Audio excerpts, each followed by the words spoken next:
শেহতীয়াকৈ অসম নাগালেণ্ড সীমান্তৱৰ্তী অঞ্চল অসমৰ ভূমি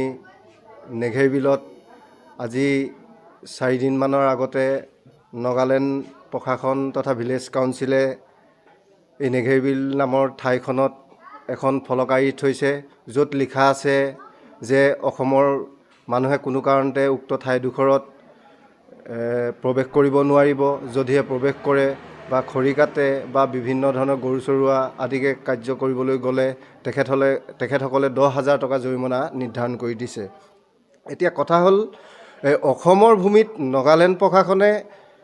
কোনটো সাহসে আচলতে সেই ফলকখন আঁৰিবলৈ অধিকাৰটো পালে। আমি এই ক্ষেত্ৰত অসম চৰকাৰৰ গোলাঘাট জিলা প্ৰশাসনকেই পোনপ্ৰথমতে দায়ী বুলি ক'বলৈ গৈছোঁ। যিহেতু আজি 5 দিনমান উকলি যোৱাৰ পিছতো যে উক্ত ঠাইত এখন নাগালেণ্ড প্ৰশাসনে ভিলেজ কাউন্সিলৰ জৰিয়তে যিখন ফলক আঁৰি থৈছে, এই ফলকখন আঁতৰাই দিয়াৰ কোনো ব্যৱস্থা কৰিবলৈ দেখা পোৱা নগ'ল। এই ক্ষেত্ৰত জিলা প্ৰশাসন একেবাৰেই চকুমুটা কুলি ভাও ধৰি আছে। বৰ্ডাৰ মেজিষ্ট্ৰেটজন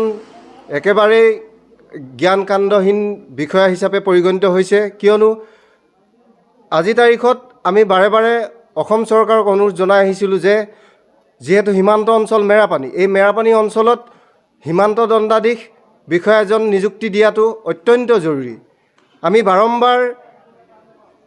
স্মাৰকপত্ৰৰ যোগেদি অসম চৰকাৰৰ মাননীয় মন্ত্ৰী বিধায়ক সকলোকে আমি এই বিষয়টো অৱগত কৰিছিলোঁ। স্থানীয় বিষয়া অজন্তা নেওগ বাইদেৱে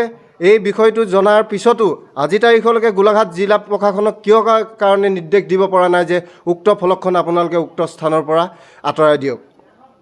এই ক্ষেত্ৰত আমি জিলায়ুক্তক যোৱা 18 তাৰিখে স্মাৰকপত্ৰৰ যোগেদি জনাইছিলোঁ। আমি অসম জাতীয়তাবাদী যুৱ ছাত্ৰ পৰিষদ, সদৌ গোলাঘাট জিলা ছাত্ৰ সন্থা, অনুসূচিত জাতি ছাত্ৰ সন্থা, আমি তিনিওটা সংগঠনে ঐক্যবদ্ধভাৱে আমি সংগ্ৰাম গঢ়ি তুলিবলৈ বাধ্য হ'ম। কিয়নো এই ক্ষেত্ৰত যদি বনভোজস্থলীত জানুৱাৰী মাহত অসমৰ বিভিন্ন প্ৰান্তৰ পৰা লোকসকল আহি ইয়াতে প্ৰকৃতিৰ নৈসৰ্গিক শোভা মনোৰম আকৰ্ষণ থলী এই নেঘেৰিবিল অঞ্চললৈ ফুৰিবলৈ আহে, এই ক্ষেত্ৰত যদি অপ্ৰীতিকৰ পৰিস্থিতি হয় তেনেহ'লে কিন্তু আমি এই তিনিওটা সংগঠন কোনো কাৰণতে জগৰীয়া নহ'ম। ইয়াৰ বাবে দায়ী হ'ব অসম চৰকাৰ, ইয়াৰ বাবে দায়ী হ'ব অজন্তা নেওগ মহোদয়া, ইয়াৰ বাবে দায়ী হ'ব গোলাঘাট জিলা প্ৰশাসন। আৰু এই সংবাদমেলৰ জৰিয়তে আপোনালোকক আমি বাৰম্বাৰ অনুৰোধ কৰিছোঁ, এই বিষয়টো নিষ্পত্তি কৰাৰ আপোনালোকে সিদ্ধান্ত গ্ৰহণ কৰক, নহ'লে অন্যথা আমি তিনিওটা সংগঠনে মিলি ঐক্যবদ্ধভাৱে আমি গণতান্ত্ৰিকভাৱে কিন্তু জংগী আন্দোলন কৰি তুলিবলৈ আমি বাধ্য হ'ম। নেঘেৰিবিল য'ত বনভোজস্থলী, আমাৰ মেৰাপানী সীমান্তত সৌন্দৰ্যময় পৰিৱেশ, য'ত নগা 3খন গাঁৱৰ কাউন্সিলে মিলি পিনে এখন ফলক আঁৰি দিছে, আৰু গোটেই বিষয়টো আমাৰ সম্পাদক ডাঙৰীয়ে আপোনালোকক অৱগত কৰিছেই। গতিকে এই ক্ষেত্ৰত জিলা আয়ুক্ত বিষয়াই বা আৰক্ষী অধীক্ষকে বা বৰ্ডাৰ মেজিষ্ট্ৰেটে এই ক্ষেত্ৰত কি ভূমিকা গ্ৰহণ কৰিছে? প্ৰকৃততে আমাৰ এই বৰ্ডাৰ সীমা সমস্যাক লৈ মাত মাতিব পৰা চৰকাৰী বিষয়া নাই নেকি? যে বৰ্ডাৰ মেজিষ্ট্ৰেট নাই নেকি ইয়াত? যে পুলিচ প্ৰশাসন নাই নেকি? আৰু য'ত নিউট্ৰেল ফ'ৰ্চ যে CRPF নিৰপেক্ষ বাহিনী ইয়াত আছিলে, তেখেতলোকৰ ইয়াত ভূমিকা নাই নেকি? গতিকে আমি প্ৰশ্ন কৰিব বিচাৰিছোঁ, যদি অতি শীঘ্ৰে সেই ফ্লগখন আঁতৰাই নিদিয়ে, আমি তিনিওটা সংগঠন যৌথভাৱে আমি যিকোনো ধৰণৰ প্ৰতিবাদী কাৰ্যসূচী ল'বলৈ আমি গ্ৰহণ কৰিবলৈ আমি বাধ্য হ'ম। অতি পৰিতাপৰ বিষয় যে অসমৰ ভূমিত নাগালেণ্ডৰ 3খন ভিলেজ কাউন্সিলৰে আহি পেলাই কি সাহসত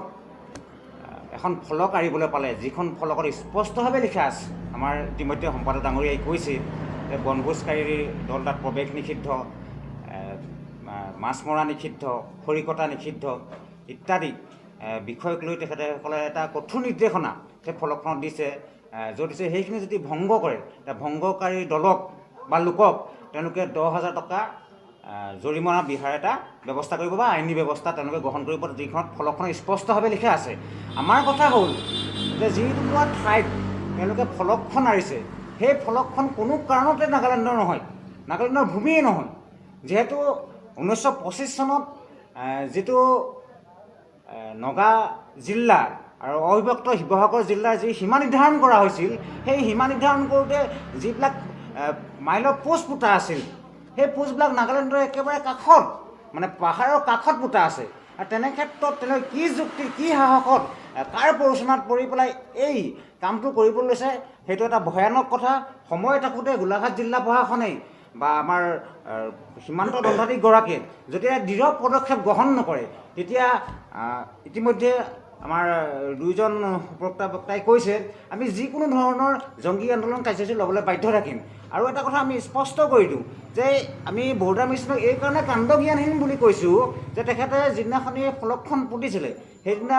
আমাৰ সম্পাদক মহোদয়ে তেখেতক যোগাযোগ কৰিছিলে যোগাযোগ কৰাৰ পাছত তেখেতে পাছবেলা আহিম ক'লে সন্ধিয়া আহিছিলে বাৰু সন্ধিয়া আহি পেলাই তেখেতে কৰিলে কি আলোচনাৰ লগত গাঁওবোৰৰ লগত আলোচনাত মিলিত হ'ল আৰু CRPFৰ যিজন ছেক্টৰ কমাণ্ডেণ্ট তেখেতক দায়িত্ব পূৰ্ণ কৰিলে ফলকখন আঁতৰোৱাৰ সেইটো তেখেতৰ একেবাৰে কাণ্ডজ্ঞানহীন ছেক্টৰ এজন কামাণ্ডাৰ নিউট্ৰেল ফ'ৰ্চ হিচাপে তেখেতে এইটো কাম কৰিব নহয় কালি আমি যেতিয়া ছেক্টৰ কামাণ্ডাৰক লগ কৰিছোঁ এই কথাটো স্পষ্ট হৈ গৈছে মই কি কাৰণত নাগালেণ্ডৰ বৰ্ডাৰ মেজিষ্ট্ৰেটক ক'ম সেইটো বৰ্ডাৰ মেজিষ্ট্ৰেটে আলোচনা কৰি এই বিষয়টো নিষ্পত্তি কৰা বিষয় কিন্তু তেওঁ একেবাৰে কাণ্ডজ্ঞানভাৱে গোলাঘাটৰ AC ৰুমত বহি লৈছে আৰু বহি লৈ পেলাই তেওঁ এটা একদম গায়েহেৰা মন্তব্য দি তেওঁ এই ব্যৱস্থাটো এতিয়ালৈকে আজি 4 দিন হৈ যোৱাৰ পিছতো এই ফলকখন আঁতৰাব নোৱাৰাটো গোলাঘাট জিলা প্ৰশাসনৰ বৰ্ডাৰ মেজিষ্ট্ৰেটগৰাকীৰ একেবাৰে দুৰ্বলতাৰ চিন আৰু যদি তেওঁলোকে অতি সোনকালে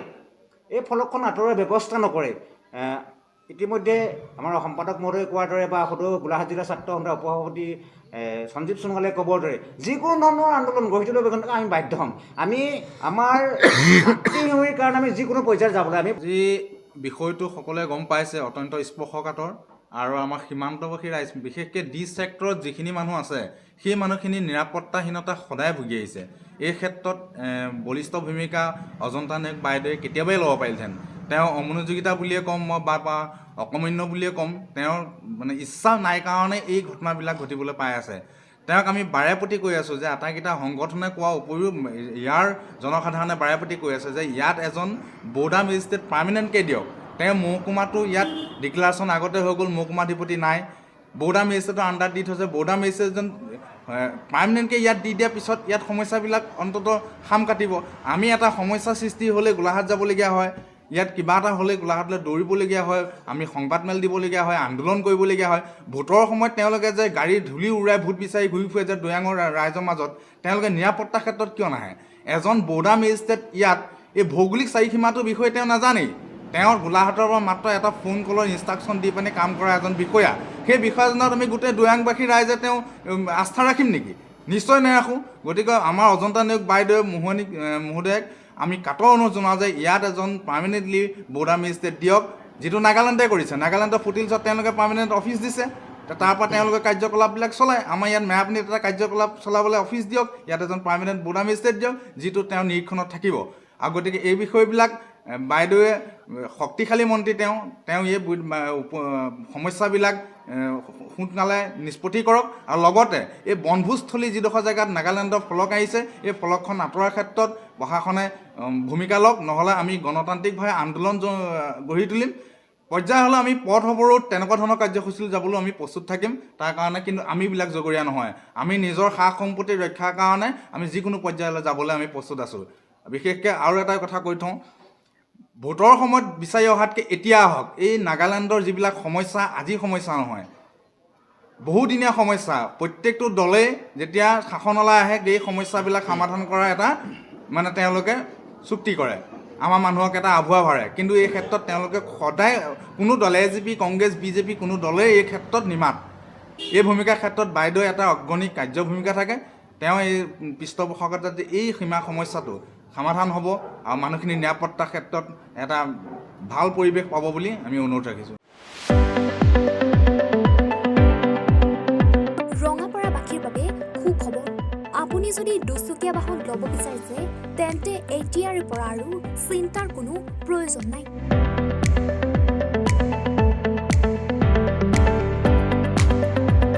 আপুনিও আহিব পাৰে DBP এছ'চিয়েটৰ বাজাজ টু হুইলাৰ ডিলাৰ